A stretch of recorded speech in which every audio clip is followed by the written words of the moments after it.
Week 2's almost in the books. We still got the Sunday night game. We still got the Monday night game, but we're going to recap the Sunday games from a fantasy football lens. We're going to look at those guys that hit. We're going to look at those guys that busted. We're going to look at trade values. We're going to look at those guys that we want to pick up and everything else. We're going to do fast analysis here.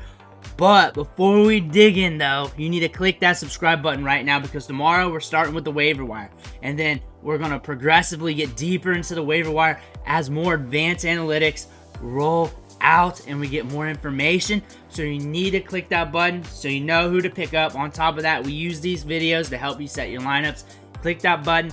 Stop missing out. But our first matchup, Saints and Cowboys, 44-19, was an ugly game script. I don't think anyone had the Saints going up and racking them boys, but they sure did, and it made for a doozy of a game script. Alvin Kamara went off, 4 touchdowns.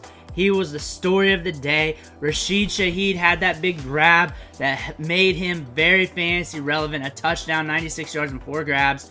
Chris Olave, we're in the box score. We're doing something. 4 catches, 81 yards. Alvin Kamara just going off in this matchup. Now we're looking at the Dallas side. Dak Prescott, 293 and a touchdown. Also getting 12 rushing yards. Not upside city with him. Rico and Zeke, they're splitting carries and they're not really amounting towards fantasy points. And it's probably going to be like that in a lot of matchups until one gets hurt or one crosses the goal line. That's when you're going to catch fantasy relevant numbers. But when you look at the passing game, you look at these receivers here for the Dallas Cowboys. CeeDee Lamb's going to get his. Jalen Tolbert's running a lot of routes and getting a lot of opportunity. That could be due to the game script, but he was on the field a lot the previous week. Brandon Cooks out there. Also, from watching this on NFL Red Zone, this game got so out of hand that it wasn't shown that much in the early slates. But still, a lot of these players getting some opportunities. I'd watch Jalen Tolbert and his work rate going forward. I'd see how his snaps look. Luke Schoonmaker got some opportunity here. Some routes over the middle, some targets. CeeDee Lamb was getting his. Next game we're looking at is the Bucks and Lions here. And this game was good for fantasy, but hit the under for the point total for Vegas. So kind of a weird one with Baker Mayfield, 185 yards. But the wide receivers, Chris Godwin hit. Mike Evans not hitting. Chris Godwin went off those 7 catches, 117 yards and a touchdown. Jalen McMillan, 1 catch, 21 yards. Chris Godwin was in a lot of start-sit decisions, and a lot of people were looking at him versus Jamar Chase, and a lot of people were looking at him versus some studs, because this was a stud matchup. We knew somebody was going to hit from the Bucks, and we knew some players were going to go off for the Lions. Amon-Ra St. Brown, of course, went off 11 catches, 119 yards. Jameson Williams had some deep balls. David Montgomery used a little bit in the passing game. Saved face, but he did score a touchdown in the run game. So he helped you out there. Jahmyr Gibbs getting some run in the run game as well. Also getting some opportunity in the passing game, catching 7 balls for 22 yards. So we're looking good there. Sam Laporta not getting the upside like we saw last year, but that's sure to come here. 307 passing yards from Jared Goff, and this was a fun game to watch. Watching this one on Red Zone. Again, all the intricacies of this game I did not get, but all the flashes from the Red Zone I did see. So if there's any context you want to point out, go ahead and point it out. Now we're looking at Colts and Packers, and the first thing I want to point out is Malik Willis. He looked okay for a quarterback that's barely been on the Packers, and he hasn't been there for a long time, and his ability to run the football is going to allow him to at least be okay for fantasy football. 41 rushing yards, 122 passing yards, but a touchdown. He can keep you afloat. He's a guy that you may want to play the matchups with or pick up if you want the rushing production, if you want to gamble with that. Josh Jacobs got the work done. 32 rushing attempts, 151 yards. And the ball didn't get sprayed too much around because we only had 14 pass attempts. Not really any hitters here at the wide receiver department. A lot of people had questions with Jalen Reed. And, of course, none of the wide receivers really hit by Dontavian Wicks. And I don't think anybody really started him. And honestly, he got you 8 to, 11 fantasy points there anyway. So it wasn't like he was a league winner there.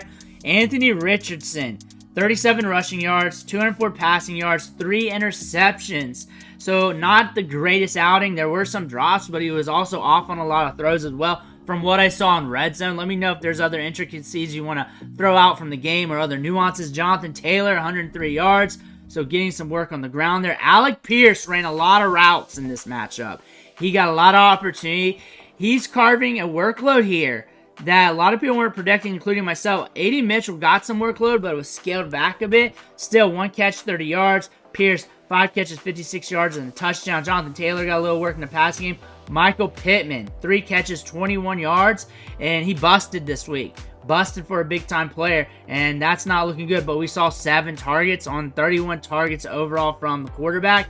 That being said, we got some opportunity per target share, but again, he did not hit from a fantasy football perspective. Now we're looking at Jets and Titans, and on Red Zone, I barely remembered this game was on because they barely showed it, and if they were, maybe I wasn't paying attention, but I did not see it as much.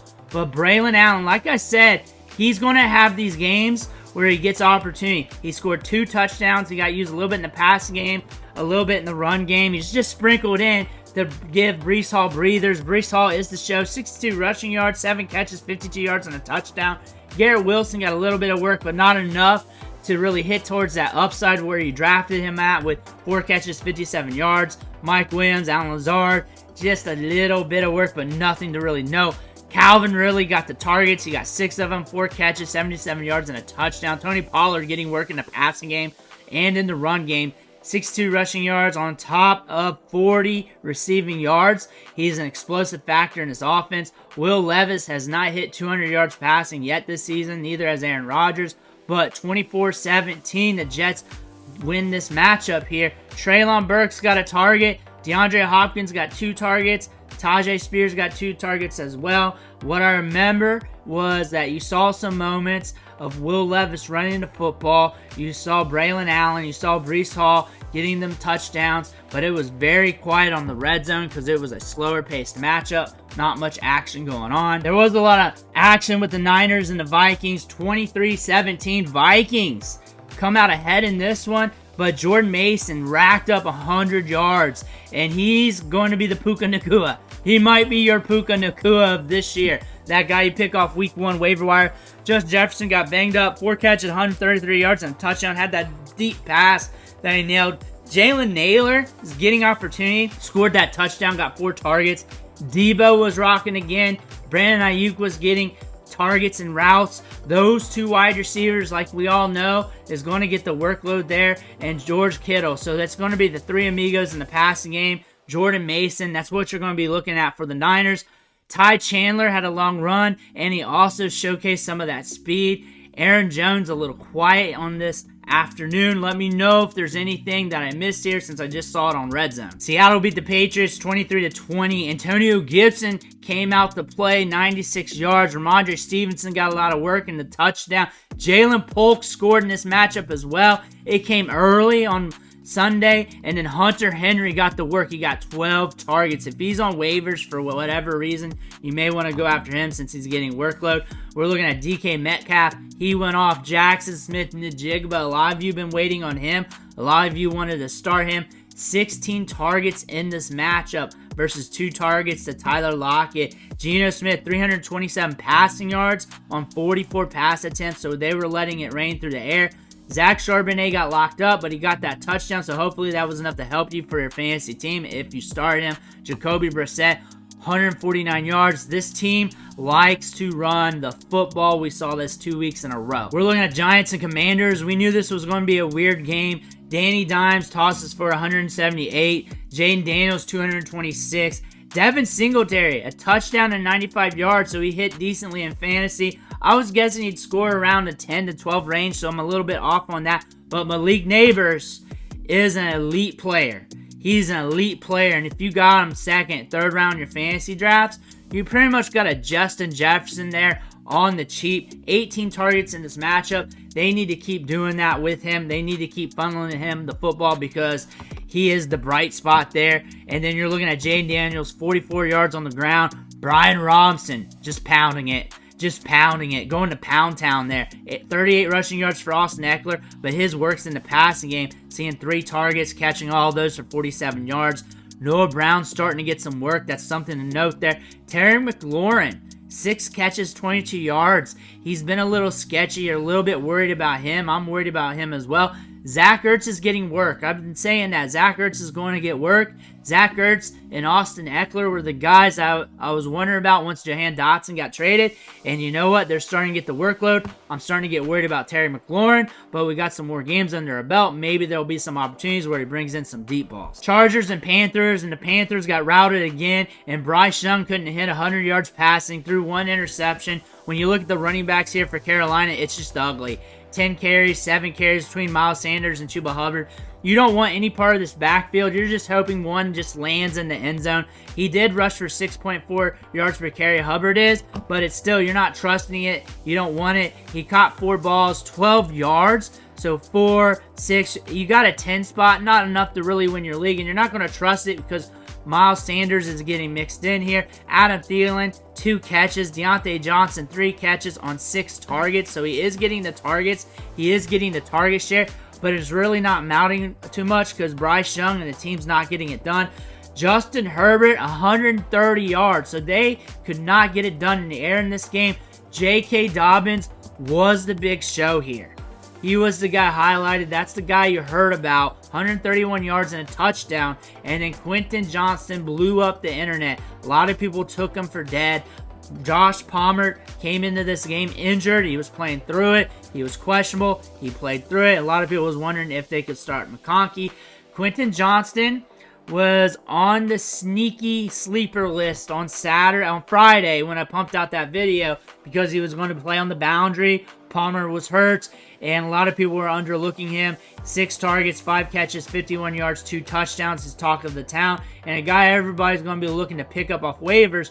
Remember, only 20 passing attempts in this Harbaugh offense, but the game script called for that. So if the Panthers weren't the Panthers, maybe you'd catch more.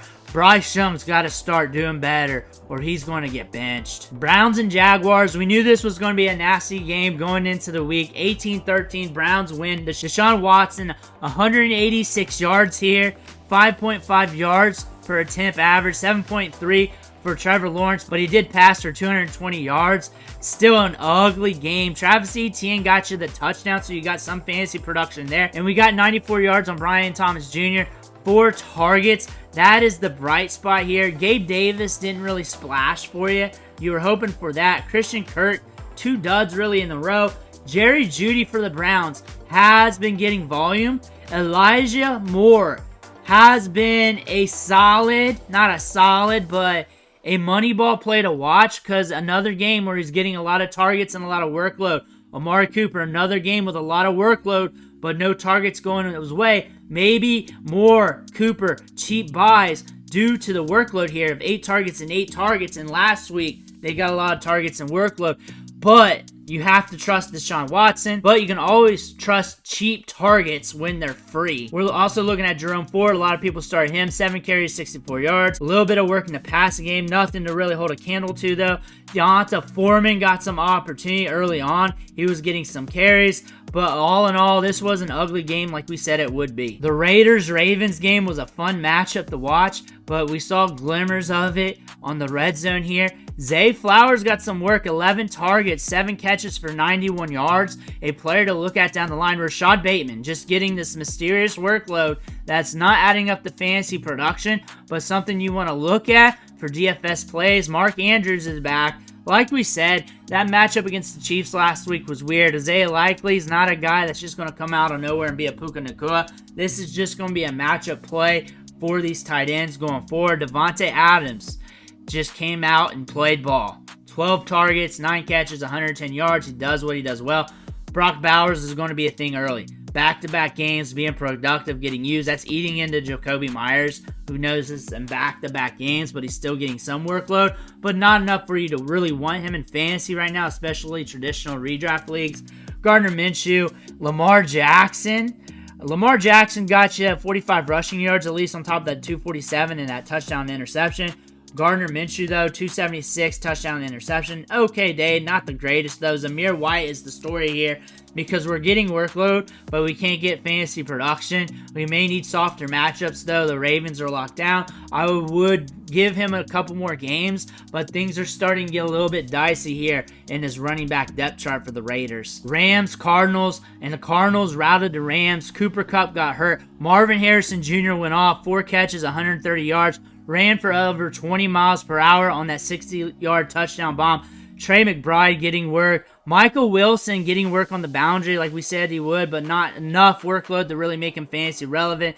Greg Dortch took a step back, as he should. This is more of an outside passing boundary game that we're looking at. Blake Corum got some work late in garbage time. Kyron got some work. However, we're looking at Demarcus Robinson getting those deep targets. Tutu got some work. Tyler Johnson a little bit. We're spreading the ball around here in Los Angeles. That's not a great thing with Kupp out and Puka out. But again, if you're going to peg your wagon to a wide receiver, I would do it with Demarcus Robinson. Later this week, we'll look at the route participation rates for this offense going forward because this is going to be a very trendy offense for fantasy gamers. Steelers, Broncos. This was an ugly one, 13-6. Justin Fields, though, 27 rushing yards, 117 yards, but he got his second win of the season. Wins don't count really for fantasy, but it helps you to stay on the field if you're looking good. George Pickens, 2 catches, 29 yards. Pat Freiermuth, 4 catches, 39 yards. Just not enough workload for anybody to be fantasy relevant. You're looking at Bo Nix. The story about him was throughout the game, he did not look great. And then you get to these 2-minute drills, and he turns it on. He's like a 2-minute drill genie when you're watching him, but he's also getting a little bit of work in the run game. He's not horrible fantasy-wise, but he's got to shore up the interceptions. We got to get a little bit. The volume's starting to be there in the passing game. 42 pass attempts last week, 35 this week. And the thing is, we're passing 200 yards now. And when we can do that, that's probably a quarterback you may want to think about. They're going to let him sling it. They're going to let him fail and fall on his face and give him all the opportunities to learn. That's something we're seeing with this offense. Even though it's not amounting to points on the football field, you're catching something in probably the right matchups. This was a nasty defense to go against. Kirk Cousins got shut down last week, and Josh Reynolds saw opportunities along with Greg Dulcich. Greg Dulcich led the team in targets, and I told you going in, the Steelers are not good covering the slot, and someone who works underneath is going to get it. It was Greg Dulcich, a little bit of Josh Reynolds, little Jordan Humphrey got some targets late in the game as they're mounting a comeback. But again, this Broncos team is hard to pick starters for. Chiefs, Bengals. Chiefs win 26-25. Pacheco went out with an injury. We got to pay attention to that. It might be the Carson Steele show or maybe the P. Ryan show. We're paying attention to that. That's going to be newsworthy. That's going to get some unique videos. Rashee Rice doing his thing again. He's a baller. We all know that. Justin Watson gets deep balls. A guy to pay attention to in every matchup. Xavier Worthy did not hit this week. A lot of people started him, and I started him as well, so we all missed out on that. Jamar Chase, 4 catches, 35 yards. It's not looking good this season for him. 2 games in a row where he really did not hit to his upside. Mike Gesicki, 2 good games back-to-back, though. He's getting workload. We had that deep pass to Jermaine Burton late into the game. Eric All is a rookie tight end you need to pay attention to down the line. Looking at the running backs here, nothing to take note of. Again, the Chiefs are locked down, and this was a weird game script. But again, these running backs are splitting the workload, and Zach Moss is getting the touches. Chase Brown's looking very explosive on the football field, though. That's a recap from Sunday's games. The Sunday night game's going on right now. The Monday night game's going to be tomorrow night, of course. Let me know who you started, who you missed, who you hit with from today's games. Make sure to hit that subscribe button on the way out. One thing for watching. Catch you on the next video.